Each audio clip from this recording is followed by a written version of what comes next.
एक और भर्ती परीक्षा, एक और इंतजार, एक और घपला, एक और घोटाले का अंदेशा। लगता है मध्य प्रदेश की विडंबना हो गई है कि यहाँ पर जो परीक्षार्थी हैं, जो स्टूडेंट हैं, जो हमारे युवा हैं, रोजगार की तलाश में बेचारे परीक्षाओं की तैयारी करते हैं, फिर सरकार बहुत देर से परीक्षा की जो भर्ती परीक्षा उनकी भर्तियां निकालती है, भर्तियों की परीक्षा में फिर कुछ न कुछ ऐसा हो जाता है कि मामला अटक जाता है और फिर एक लंबा इंतजार अपनी नियुक्ति का। एक और परीक्षा के बारे में आपको बताऊंगा, कहां पर जो युवा हैं वो आस लगाए बैठे हैं, टकटकी लगाए बैठे हैं कि सरकार वेटिंग लिस्ट क्लियर करे, हमें नियुक्ति दे, और अधिकारी है कि टका सा जवाब दे रहे हैं। ये जवाब दे रहे हैं कि अरे भूल जाओ इच्छा परीक्षा, अगली परीक्षा की तैयारी करो। साहब ये है मध्य प्रदेश सरकार जहां पर ये सब कुछ हो रहा है। ये कौन सी परीक्षा है बताऊंगा, लेकिन उससे नमस्कार, मैं हूं भुवनेश सेंगर। उससे पहले गुजारिश करता हूं, नहीं जुड़े तो जुड़ जाइए, द लपेटा को जरूर सब्सक्राइब करें। इसी तरीके से हमारा काम ही है आपकी समस्या की आवाज उठाना,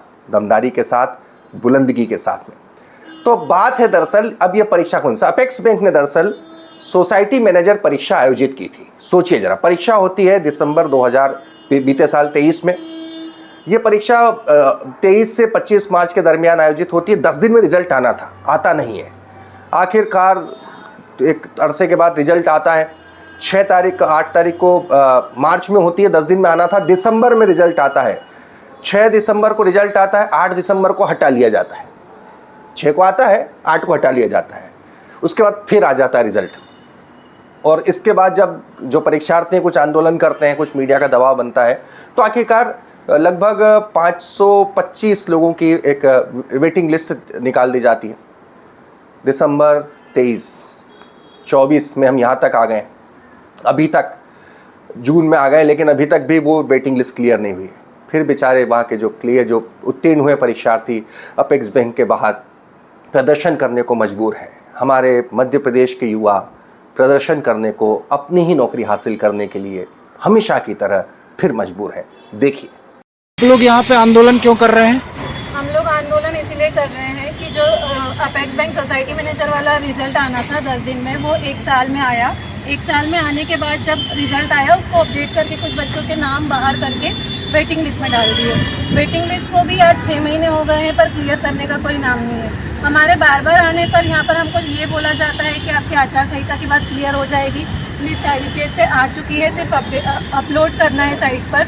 और कभी बोलते हैं कि हमने तो ऐसा कुछ बोला ही नहीं आपको। और अब इलेक्शन भी ख़त्म हो चुके हैं और 26 तारीख से सोसाइटी के इलेक्शन स्टार्ट होने वाले हैं, तो ये हमको फिर से टांग देंगे और बोलेंगे कि आपकी 6 महीने फिर हो जाएंगे और लिस्ट एक्सपायर हो जाएगी। फिर हमको हाथ में कुछ नहीं आएगा, ये यही बोलेंगे कि आपकी लिस्ट एक्सपायर हो चुकी है। तो हम यही चाहते हैं कि जल्द से जल्द जून के एंड तक हम लोग को वेटिंग लिस्ट क्लियर कर दी जाए।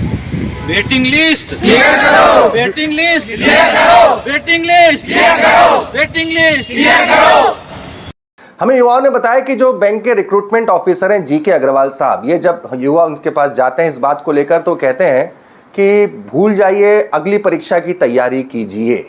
अब आप सोच सकते हैं इस तरह का जब जवाब मिलता है तो कितनी हताशा, कितनी निराशा, किस तरह के भाव उठते होंगे, सोचा जा सकता है। वैसे मध्य प्रदेश के युवाओं के लिए बिल्कुल भी नया नहीं है।